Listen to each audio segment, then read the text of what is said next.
All right, so tonight as type 2 diabetes, this is a very important one because there's a lot of people that are type 2 or they're pre-diabetic. There's 88 million people in the United States that are pre-diabetic, and most of them do not even know that they're pre-diabetic.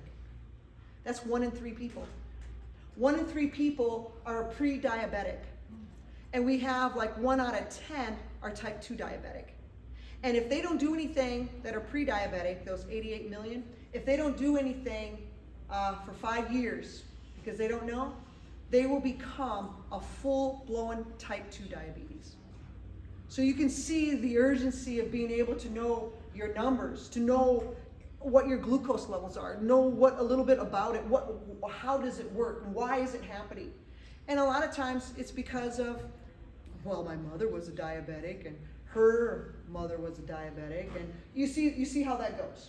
And so we are eating the same things or similar to that, or we just got out of certain things and now we're eating a whole nother type of stuff because it's fast food. So we have to make sure that we're putting quality food inside of our bodies if we want to have a really good, healthy body and system. And so what are we going to do is we're going to talk about natural treatments for diabetes. The first thing we want to talk about is dietary fats and oils. Now, why would that even be important when you're diabetic? Because most people think, oh, it's sugar. Sugar is what gives you diabetes. No, it does not. You can eat a whole lot of starchy foods, and what that starch does is it turns into sugar inside your system, and your cell needs insulin, okay? Your cells need insulin because that is the power it's the energy that it is from that insulin inside the cells that gives you the ability to have energy and to walk and do all kind of things, right? So that's important. So dietary fats and oils, the good, the bad, and the ugly. You can see the ugly right here. Now this right here is something that we would probably have on the farm because we have 1, 2, 3, 4, 5 different types of meat. And you have your eggs and some of this other stuff. I don't know if that's an egg or what that is. And you know, your regular thing is coffee. Most people love their coffee. Nowadays they go to that drive-through, they get that big thing of coffee, and they don't even realize inside that coffee they're putting a bunch of stuff in there. If you were like my dad, he's putting sugar and milk inside his coffee, and my mother's drinking regular coffee. And so my mother was a diabetic, but she needed that coffee so that way she was a regular person to go to the bathroom. And that's one thing I'm going to talk about tomorrow is a little bit about your BM. And one thing that you need to take away for sure is what is that ABM? Because that's what you want. And that's called an awesome bowel movement. Touchdown, she said, touchdown, that's right. When you have one of those, and we're going to talk about a little bit about what to look for when you go to the bathroom, so then that way you know what that is, the color, and if there's marks or not, if it floats or if it doesn't. So then that way you have an idea if it's a good one or not. And what we're always going for is that ABM, awesome bowel movement. So that's tomorrow when we talk more of that. So here in the middle, we see that we have oils that could be good, right? Olive oil and stuff like that, but that's concentrated from the good stuff right here. Avocado oil, we have different nut oils, right? And we have also olives. So we see that there's the best format is always the freshest, the best right here. But sometimes we use these things, right? And so when we use those should be a little more sparingly. And there's certain types of oils that you would use for high heat and other oils that you would not use for high heat. So very, very important that we understand that too. Okay, so we want to look at that a little bit about when it comes to the fats, oils and stuff like that. So does dietary fats and oil play a role in diabetes? That's the question. And what kind of things can we do to understand the process of how diabetes starts up and why we get this? And then we want to talk about how we can take steps, if we do have it, to get rid of it. And what kind of things can we do differently to prevent diabetes? And so therefore, that's where we go to look at diabetes. And as you see, I have a really nice picture here because this is what we need to focus on. Maybe if those are grapes, don't look at those because those are pretty sweet. All right, so when it comes to type 2 diabetes, the pathophysiology of it all is about the high glucose. And so you can have hypo or hyper. What? It's like this. Hyper, hypo, right? Low blood sugar levels are bad. High blood sugar levels are bad. So we have to make sure that we're in that balanced range. And so what happens, most of the time people with type 2 diabetes have high sugar levels, right, in their blood. And so we see that people that eat a lot of carbohydrate intake can have high glucose levels, blood glucose. If they do that, we see that a decrease of peripheral glucose intake, which affects your muscles. And if there's a decrease in insulin in your secretion, that will do it as well. And an increase in hepatic glucose production with your liver. So all of these things are playing a role when it comes to diabetes. But most people think it's all about the pancreas. Oh, it's the pancreas. But no, it's more than that, because if you are suffering with type 2 diabetes, you can get neuropathy. You can lose your eyesight. So it's so much more to understand when it comes to type 2 diabetes. I remember when I worked at Warren Truck manufacturing plant in Warren, Michigan. And I was in the wellness department, and I worked very closely with the medical as well as with our fitness gym. And so we had a young guy who was 24 years old, because I went around that whole plant. So that means I worked all the shifts. I worked early in the morning. I'd go in at 5 and I'd finish at whatever time, and then another time I'd come in at 2 o'clock in the afternoon. So I could cover every single one of the shifts, because it was a three shifts a day, right? And so I had to get to every single person and check them to see what their blood glucose records were. I had to make sure that we were doing all these different tests to find out where they stood, because these numbers are important. And so if you don't know your numbers, you should get checked to know what these numbers are, so then that way you know where you are in your eating, your stress, your lifestyle, everything, because all these things are affected by whatever our illness might be. And so the guy was 24 years old, and he was a diabetic. He was a full-blown type 2 diabetic. And you know what the first process is when you find these things out? Any type of disease, actually, the first thing is, it's a denial. No way, I'm too young to have diabetes, that's for old people. And so I had to go and I had to talk to him, and I had to communicate with the medical team too, to help get him on a plan, so then that way, if, you know, how long has he had this? Well, he was probably a pre-diabetic for at least 5 years and didn't even know it. Most people, they go and they get a donut and some kind of juice for breakfast, because they're on their way. They're in a hurry to get to work, and then they got to work 8 hours, 10 hours, and then on their way home, and you don't even have much time to even have a break. I know what I did on my 15-minute breaks. I tried so hard to make sure I took my 15-minute breaks besides my lunch break, but it was very hard. And a lot of times I clocked myself out and still worked. Uh-oh, hope this doesn't go live. But at any rate, I did, because there was so much to do, and I didn't have enough people helping me. And so I would do as much as I possibly could in order to help the people once I get the information back, and to let them know, this is what we're doing. We're having these meetings for you. Because when we found out the health of the people, then we catered to whatever those things were in order to help them. And that's exactly what we're doing here, is catering to what kind of needs that the people might be having right here.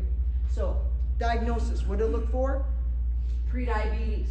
So if you go get checked and you have between 90 to 125 fasting glucose, that means like in the morning you go to get your blood checked and they see that it's like 95 or it's like 90, and it's always around that. It's really not as bad to have a 90, right? It's really not bad. They usually say like 100 or more, right? But prediabetes, right? It should really be about 85. 85 is what you want. 85, 87, 88, 89.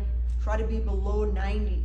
Because if you continue to be 90 all the time, and sometimes it might be 105, and this is fasting. This is like when you get up in the morning, you drink some water or whatever, and you go in and they check your blood, and it's at this range between 90 and 125.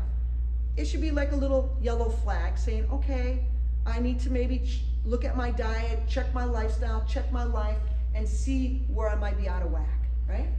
And then the hemoglobin, which is your A1C, if it's between 5.7 and 6.4, that's prediabetes level. And so I've had a lot of people come in and say, oh, you know, they're saying that I got to start taking medicine if I don't get this down. And I said, I don't want to take medicine. And I say, you don't have to yet.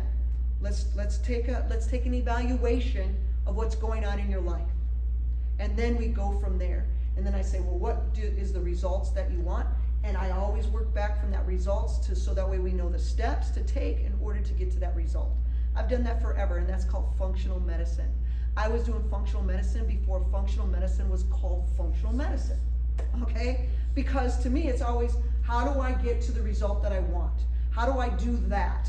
And we always have to look at the person as an individual and find out certain clues about them, so then that way we can put them on the right path.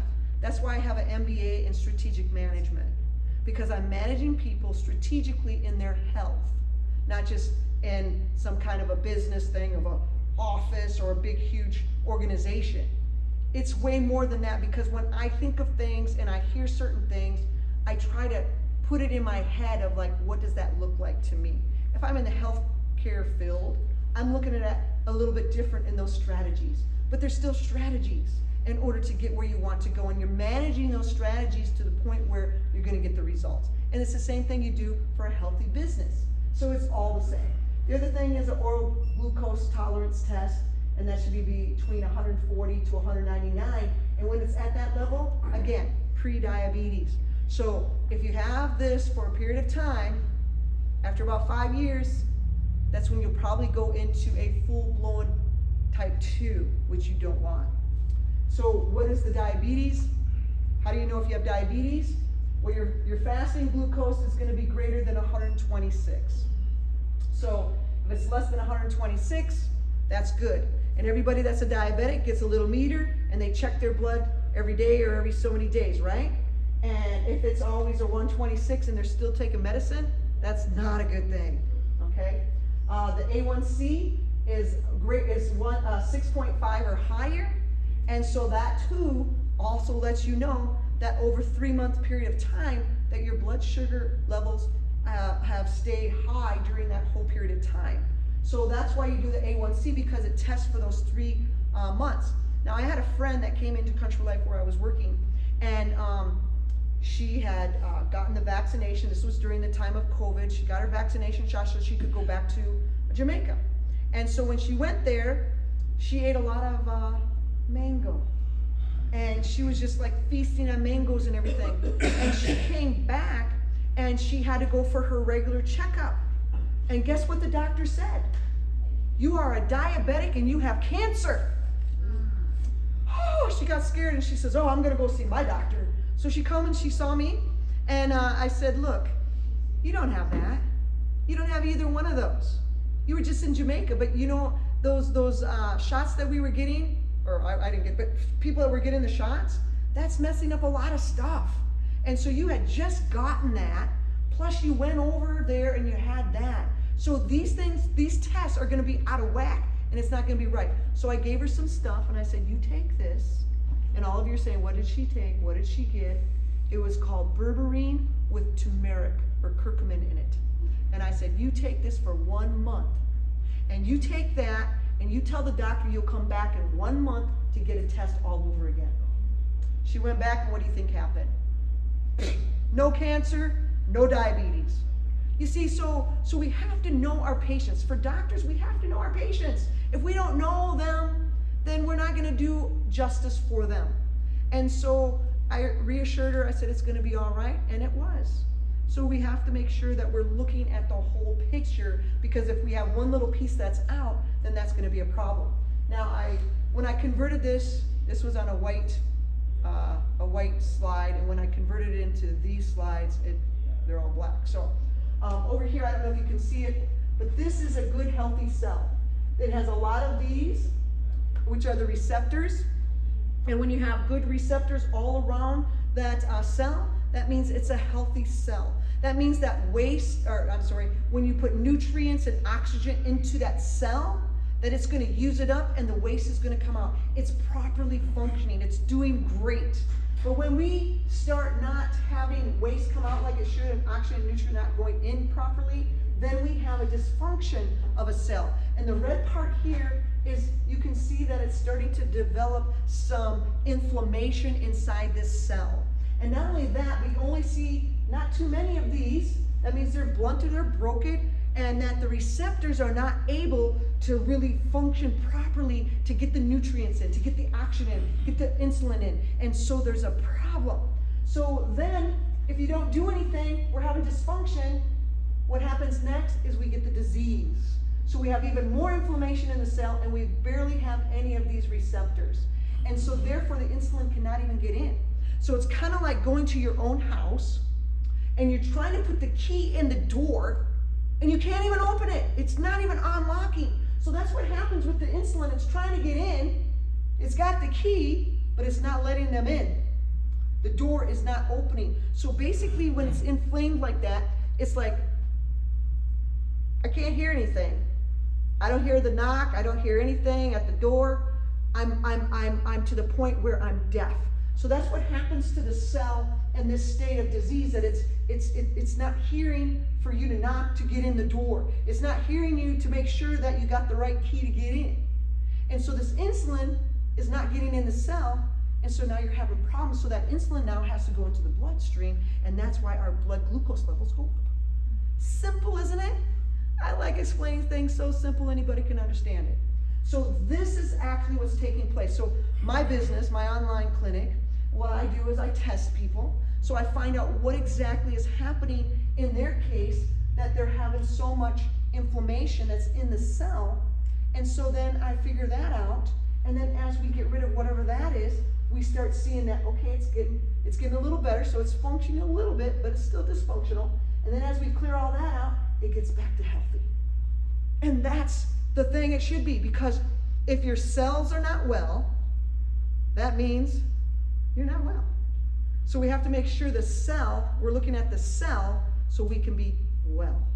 So that's a very important part. So type 2 diabetes signs. See these little kids? Have you ever had children? I gotta go. That's what they're saying, I gotta go. Well, one of the classic signs of people that have type 2 diabetes is they have to go a lot. They have to go. And also they could be maybe losing weight. They have some other issues going on. They might even get to the point where they're getting a little blurry vision, or they have lower extremity paralysis where they're like, oh, what's going on? Like it's not quite working quite right. Yeast infections might be more of a thing for people that have diabetes, because these are things that you're going to notice more so than those other words up there, like, oh, who's going to say that? Poly. But what I'm saying is, it's going to be a number of things that's going to be going on in your system that is not working properly. So now everything is a dysfunction, or it's totally the disease, and now you can't feel very good, you can't see very well, maybe even your hearing might be impaired. I don't know, but it starts affecting everything in your system because it's your cells. Your cells are so important. We've got to go to the cellular level whenever we're looking at things. So complications, it's the 7th leading cause of death in the United States. Diabetic, I can't say the word, say it for me. Retinopathy, blindness. That too is another big thing. My mother was a diabetic for a long time. She said she was a borderline diabetic for the longest. My mom was overweight because she could never get rid of the fat from all the children she had.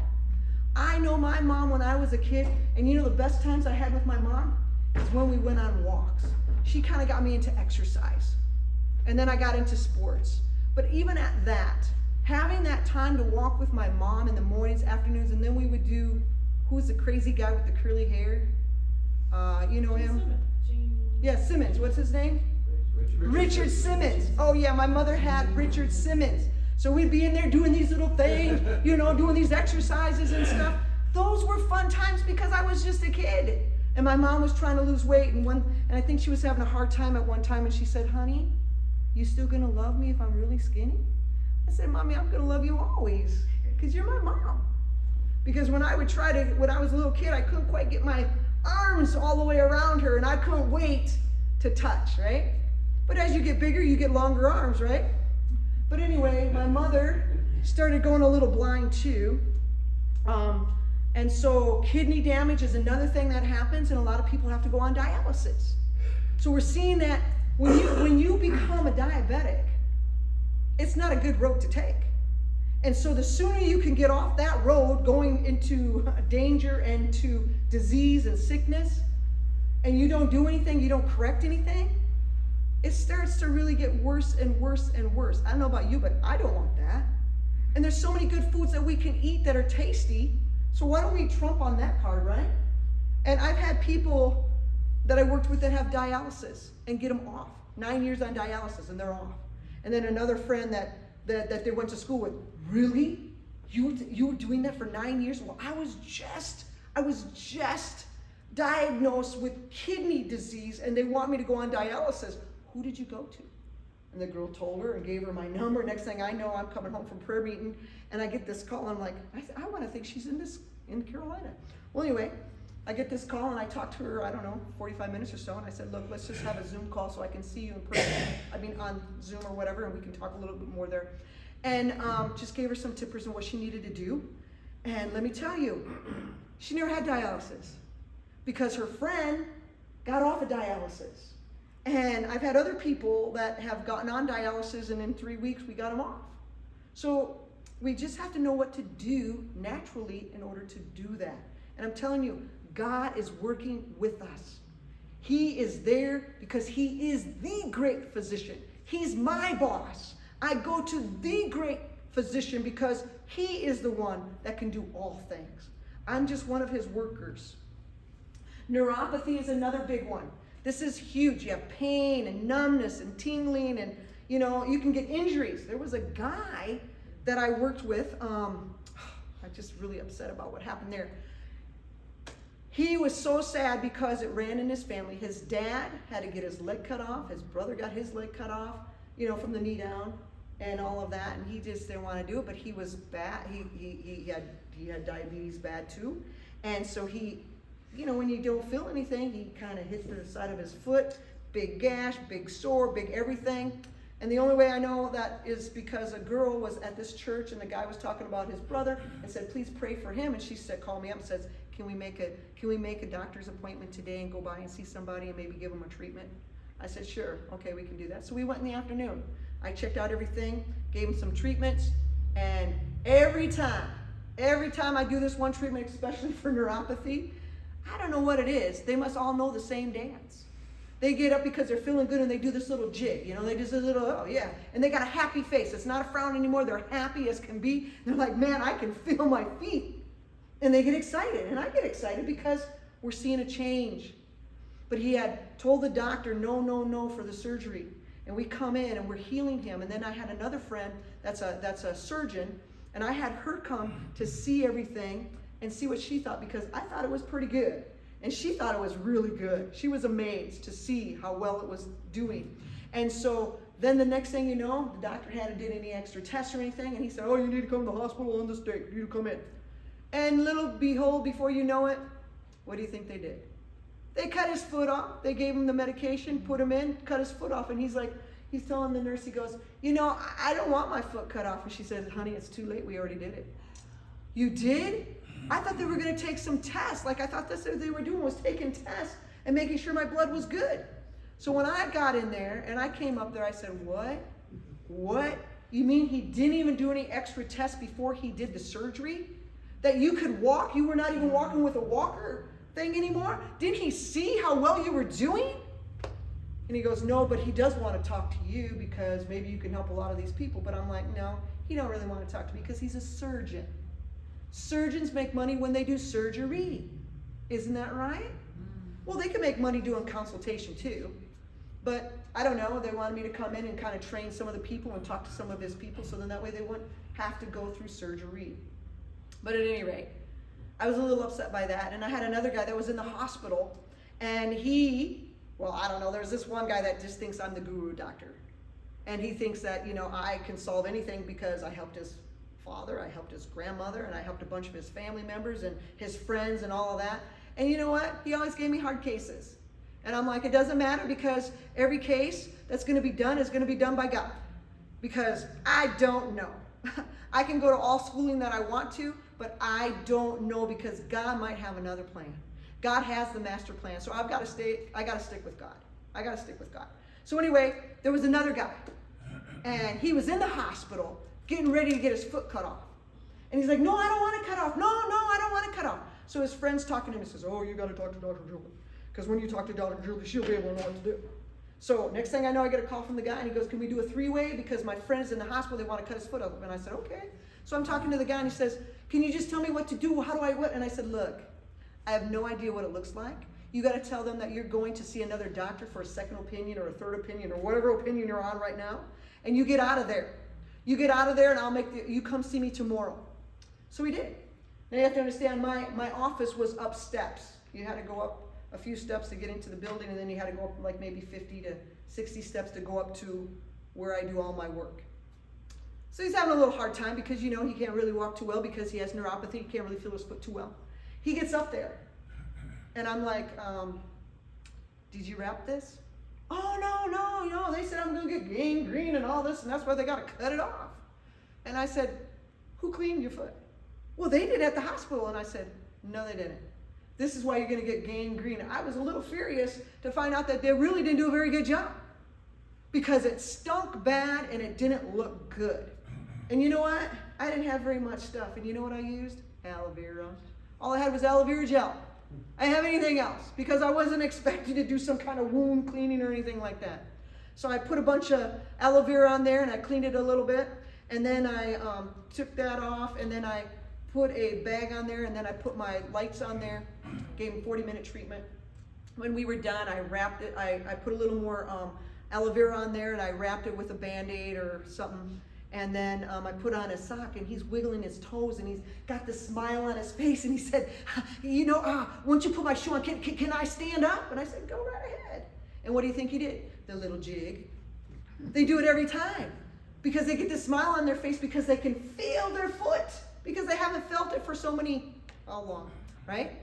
And he was just so happy. And so then I took him down and got some herbs for him, and he's calling his friend up. His neighbor said, neighbor, you gotta be home. You gotta be home because, and he's like, why? Because I want you to see me walk. I want you to see me walk up the steps with no problems. I want you to see me walk out of that car into my house. He's like, what? Well, what's going on? How can that be? Oh, I don't know, but I got a treatment today, and I can feel my feet, and I can walk. He's like, okay. You see, we don't really understand how God can work these miracles. I don't think they're miracles. I think it's that we just need to believe that there is a God, that he can do it. He can do what he says he can do. And when we see those things happen in our own eyes, especially here in the United States, it's amazing. When I go to these foreign countries, I just see too much so fast. And to see it here in the United States just like that, I'm like, man, God, you are the best. You're the bomb, man. You're the best. And he is. He is the best. He's amazing. And that's where these amputations comes in, because that's what they know to do. And I'm not saying that poo-poo on surgeons, because surgeons do some good jobs too. And so their whole thing to become a surgeon is, we're going to make things better. We want to help people. And that's the reason why most doctors become doctors, because they want to help people. But our training is only one area. And so once we learn more stuff, we're like, wait, hold on. What are we doing here? Let's maybe try something different. But here it all comes down to, what would the person be the best at doing, and how can we help them? Another thing is with diabetes, we get cardiovascular diseases. Cardiovascular diseases, heart attack, stroke. Some people say, oh, I will just wait until I have my stroke and then I'll change. You know what? You might have a stroke or a heart attack and you won't even come out of it. It might be one and done. I don't know about you, but I don't want the one and done, do you? No way. I want to take care of this, because this is what God gave me, and I want to be able to take care of this so that way I can help others. And I'm sure that's why you guys are here too. You want to help others. Another thing with diabetes, cancer. We talked about that, right? Cancer, bladder cancer, prostate cancer, pancreas cancer, breast cancer. You know, there's a number of cancers that go right along with it. And so we have to be very careful as well. So what kind of treatments can we do? Okay, the conventional treatments, tight glucose control, increased death. If you go the traditional way, the conventional way, it's going to be a slow death. They're gonna slow it down a little bit with the medication, and then death. So, or it'll also be a life-threatening hypoglycemia. So it's going to be a threat. If you don't even go that way, it's going to be really bad because it's going to be life-threatening. So what about natural remedies? What about natural treatment? Well, we're going to do that glucose control as well, but it's going to be a little better outcomes because it's not going to be a life-threatening thing like hypoglycemia unless you're using the meds. So we want to make sure that we're doing the right thing. My mother was a diabetic. I told you that, right? And so I remember what happened to her. She had taken the natural stuff, and then they gave her some medicine, and then she never ate. So instead of having hyperglycemia, she had hypoglycemia. And then she ended up having a blood clot in her leg. She fell out of her bed, and the blood clot broke. It went to her heart, and it went to her lung. And that was it. But I was there, I ran down there, and I said, Mom, I'm here, Mom. Everything's going to be all right. I'm here, and I love you, Mom. And by that time, I saw water all over the floor. And you know what that means? It means they die. Because when the muscles relax, when you die, the muscles relax, and automatically you urinate. Right? And so then I ran to the next room where my dad was, and I cried. I said, Daddy, I think Mom's dead. No, she's dead. And I'm crying on his chest, and he's like, what? Because he had a massive stroke. And so he was trying to figure out, what in the world are you talking about? I just saw her, And so she wasn't having a good day. She wasn't feeling good. Because when you have blood clots, they don't feel so good. Because there's no blood flow, right? And so there's pain with that. And so, that was like a devastating day because when your mom dies, it's like your whole world crashes down. And then when your dad dies, now your whole world is done, right? Doesn't matter how old you are, you're still going to feel like an orphan.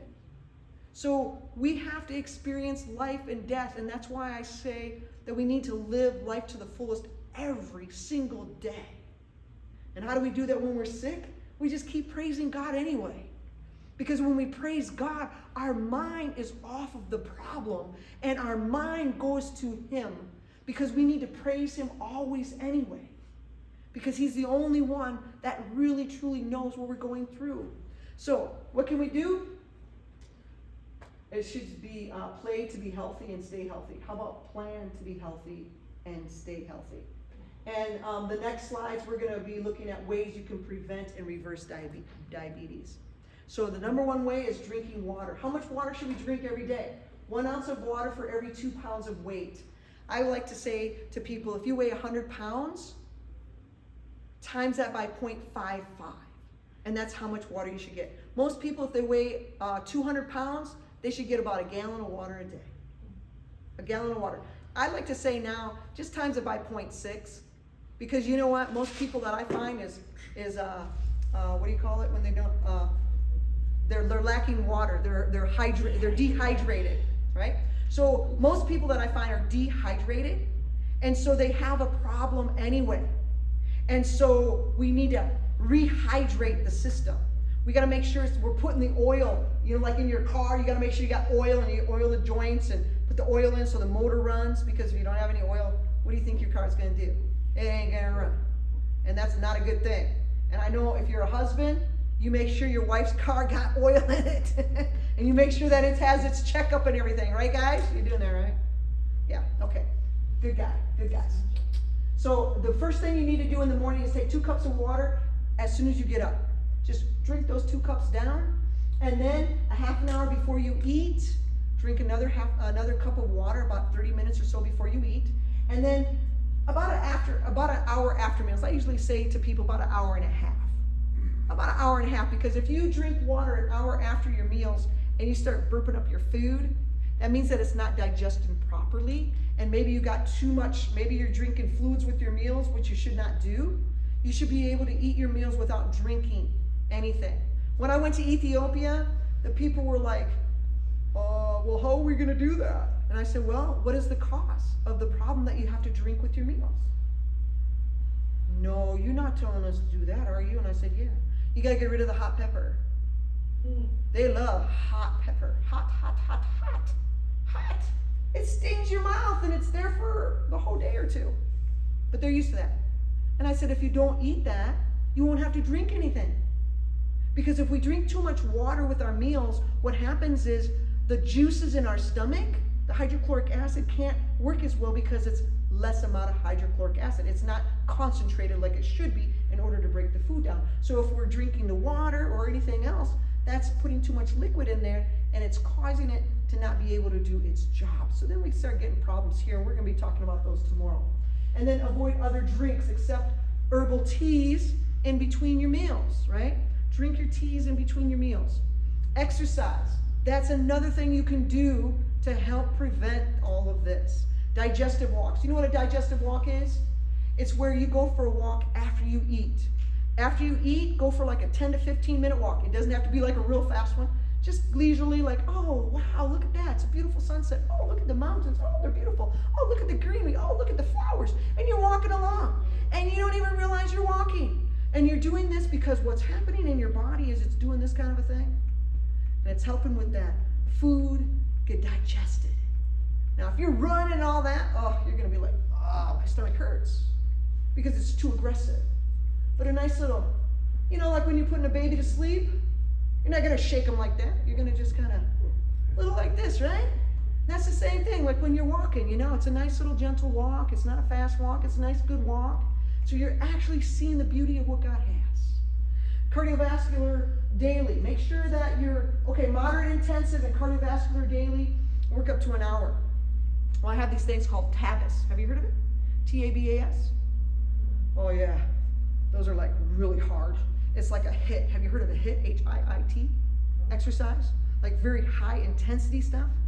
Well, that's kind of like what that is. But it's only a 4-minute workout. And you're thinking, a 4-minute workout, that must be easy. No, I'm telling you, people that are athletes that go to the Olympics, when they get to the 6th one, it's hard. So when I get people and they do these and they're like, yeah, that was easy. I said, no, you didn't do it right. You didn't do it right. It's kind of like you run in place as fast as you can for 20 seconds, as fast as you can for 20 seconds, and then you rest for 10. And then you do it again for 20 seconds and you rest for 10. And then you do it again, you do 8 of these, and that's 4 minutes. Let me tell you, sometimes after 2, I'm just like, oh my goodness, I'm so out of shape. Sometimes I feel like that. But I'm telling you, this is the best way to start out. And if you can't go that fast, that's okay. But you know what? Before you start an exercise plan, if you're not exercising, go see your doctor, make sure your heart is healthy and everything else, because I would hate for you to do something where, oh my goodness, something happened.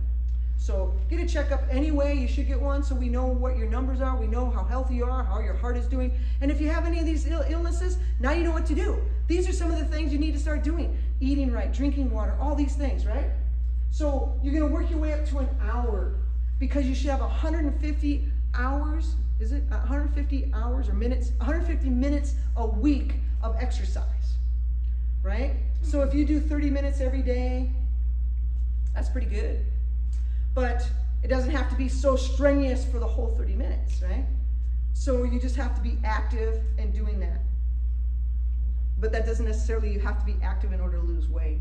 I have helped people lose weight that were like 300 pounds, 400 pounds, 500 pounds because their whole family was overweight. And all I did was change their diet, because that's all they needed, so that way they can bend over, tie their shoe, put on their tennis shoe, and now they can exercise. You see, it's all steps. It's about improving your life step by step. And that's the key, improving your life, improving you step by step. It's a step-by-step process. So the other thing is resistant exercises twice a week. So you do upper body 1 time a week. The other time you do your lower body, your waist down. And when you do that, you're really doing a great thing. In Michigan, I used to go to this place called Exercise Coach. It was only for 20 minutes. And it was like 2 times a week. And let me tell you, I was the most irregular person. You know why? Because I moved out of Michigan when I joined there. And I'm like, oh man, that's no good. But every time I went, every month I would go back to Michigan because I had like a number of people to service. And so I went there and I did my thing, and they're like, man, we're just so amazed. Like, how do you always get like 5, 10, 15% higher every single time you come in? And I said, well, I ride a bike 6 miles 5 days a week when I'm back in Iowa. And I do walking, and then I also got some exercises from you guys, so I do my little circuit, and then they have a free gym that I go to, and so I do my little upper body, and then I do my leg body, and that's in between riding the bike, going to town and going back on my bike. And so, I mean, yeah, so every time I went, man, I just blasted it out. And people were just amazed. But see, that's just it. We have to be doing it continuously in the sense of not to, it has to be a habit. It has to be something that we're going to do on the long term. We can't just be spasmodic about it. We've got to make sure that this part of one of the things that we must do. And so you must have a must-do list. You know, if you're married, you have a honey-do list. Honey do this and honey do that. Well, these are must-do lists. The must-do. All right? So if you're doing these resistance like you're doing weights, that little cat's having a hard time. But you want to do about 10 to 15 reps, you know, 1, 2, 3, 4, and then you rest for a little bit and you do it again. That's 2 sets. And all major muscle groups. You want to do your legs. You want to do your upper body. You want to do your core. You want to get every muscle involved. We have like, I like to say 800 and some muscles, but I think they say it's like, there's like 640, but if you count every single muscle on each side, it's way more than that. All right, next thing is live temperately. Avoid alcohol. Just don't even get it. Avoid caffeine. Don't even drink it. Don't overeat. Oh my goodness. Now that might be a little hard for some people. And then go to bed early. Oh no, that might be another one for other people. So what's the next thing is? To love. Time with God and nature. Give burdens to God. Take His love, His promises. Read the Bible with purpose of knowing Him. That this is a love letter, right? And to get involved in outreach. Because when you're hurting and you help someone else that's hurting, next thing you know, you're not hurting as much anymore. Dr. Agatha used to say it all the time. If you're not feeling good, go help somebody else and you're going to start feeling better. And it really does work. So be the most loving person on earth that you can be. Try that one. Nutrition, go for a break every now and then. 1 to 3 day fast, maybe, depending on your situation. We have to make sure that you're okay to do that. Off your meds, that's what you want to do. Work with a doctor and aim for a fasting glucose of less than 90. Nutrition, foods the least likely to elevate you would be your raw leafy greens, vegetables, your cooked greens that are leafy vegetables, raw vegetables, cooked vegetables, legumes, roots and squashes, nuts and seeds, cooked whole grains, baked whole grains, low glycemic fruits, and also other types of fruits like citrus and stuff. Other things would be making sure that you're keeping your glucose less than 90. Start with raw greens, raw vegetables. Now this is just kind of what we can do as a whole. So if you're following this, this is how it works. So, and nutrition, avoid the animal fats like all of this. You don't want any of those. And then also avoid all the processed foods like white flour, white sugar, sugary foods, things that are sweeteners and fatty foods. Oh, I thought it was in there. So basically what you're doing with this is, like the first week, you're going to start out with your raw greens, raw vegetables, and your legumes. And as long as that number is less than 90, then you add the next thing. And when you add the cooked vegetables and it stays lower than 90, then you can go to the added root squashes. But if it goes up above that, then that means you stop that and you have to go back up to the next one. And if it's still high, then you go to this one and you kind of start down again. And so it takes a process in order to do that. But then you get to the point where you're going to be able to eat all these foods again. And so that's what happens. So you're helping your body to get into that area. And the best thing is for nutrition is 2 meals a day, nothing late in the day. That kind of rhymes. No snacks except for water, and eat only enough to be satisfied, satiated, right? And fast for the day in the morning. If the morning fasting blood sugar is higher than 90. So if it's higher than 90, just don't eat for breakfast because we're trying to get that down. And drink plenty of water and your herbs. Some foods that are really good is button mushrooms. They help with the insulin resistance. ALA, I can't say the word, lipoic acid. It increases your insulin sensitivity. It also decreases your fasting blood sugar, and it increases the glucose disposal. So these are the things that are really good. The flax and the chia, we have seen studies on how this actually helps lower the glucose in your blood. I do that at the Philippines, and we get great results. And of course, those greens, spinach, broccoli, and all those other things that are there. Flax, another great thing. Research has shown that as well. It reduces that blood sugar levels. And oats are really good, or even oat bran. And then do that for 6 weeks, and you will notice that before meal blood sugar, it's going to be down, and 24-hour blood sugar, it's going to be good again. And insulin for the type 2 diabetes, we're going to start seeing those numbers stay where they need to be, and you'll be off your medicine, and you will be right where you need to be. You'll be free of the disease. And so these are some of the herbs. Prickly pear cactus, you want to boil the stem. Soy, decrease the blood sugar levels in type 2. Environment, sunshine, you want to get sunshine for at least 15 minutes every day because it helps increase the vitamin D. And vitamin D is one of those vitamins that's connected with a whole lot of other health issues. Avoid burning if you're outside. Avoid the creams, the oils, and the lotions on your skin because you want to make sure that you're getting good vitamin D. Now here's some environmental thoughts. Life thought. Strong connection between the mind and the endocrine system. That's including your pancreas here. And so positive thoughts have a positive impact on our pancreas function. Very key here to understand that. And so here are some Bible texts. In Philippians 2:5 it says, "Let this mind be in you, which was also in Christ Jesus." Another one is 2 Corinthians 10:5 that says, "Bringing every thought into captivity to obedience of Christ." So those are very good.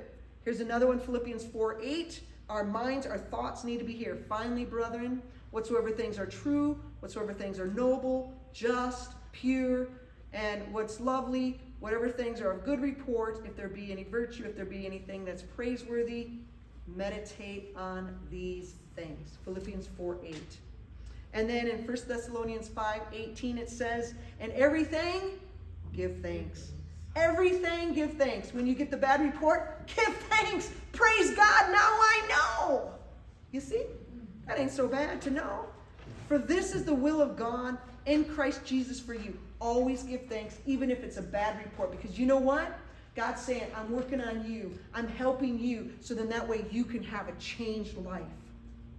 And another thing is, our thoughts create electricity, and that has those axons, and it creates, and it spreads all over the system. It provides power and control of the body functions. And not only that, but their thoughts, when they're right, it has proper power and control. Thoughts that are not right helps us to go down the wrong way, as in dysfunction.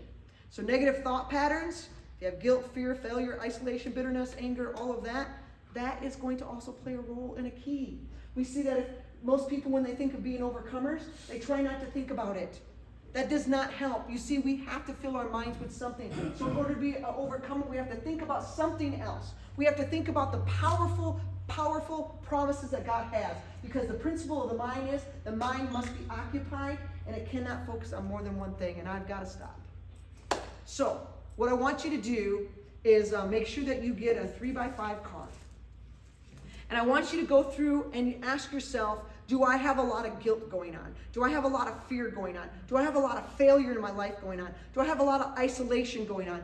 Do I have any of those things that I can think of, that I think about these things every day, like, oh man, I'm such a failure, or oh, I get angry, or whatever it might be. What you need to do is on a 3x5 card, these are the texts that you need to have, or find some of your own, and this is what you will do. You will write out a text, like you say, oh, I just can't do this. It's just too difficult. It's too hard. So what you're going to have is you're going to have a 3x5 card, and you're going to say Philippians 4:3. I can't, but the Bible says in Philippians 4:3, I can do all things through Jesus Christ who strengthens me. If I need strength, God's going to give me the strength. And so I can do these things. And then you say that a few times, Philippians 4:3. I can through Jesus Christ, I can. And then you pray. You say, thank you, Lord. What are we supposed to do? Praise him in all things. Thank you, Lord, for giving me the truth of your word, because your word is truth. And I choose, right here it is, I choose, because that's the only thing that we can do is fill our mind with God's word. So we choose to believe that you can overcome. I choose that I can overcome because you said so right here in Philippians 4:13. And I want to thank you for helping me overcome. And this is power, my friends. This is so much power. So much power in God's word. And this is what we need to do. This is what we need to do. And then what you do is you just breathe. Right? Because you gave it to God and you leave it there. Every time you pick it back up, you got to kick it back. You got to say, God, I don't want it because I can't handle it. Because we can't. But he can. And that's the point.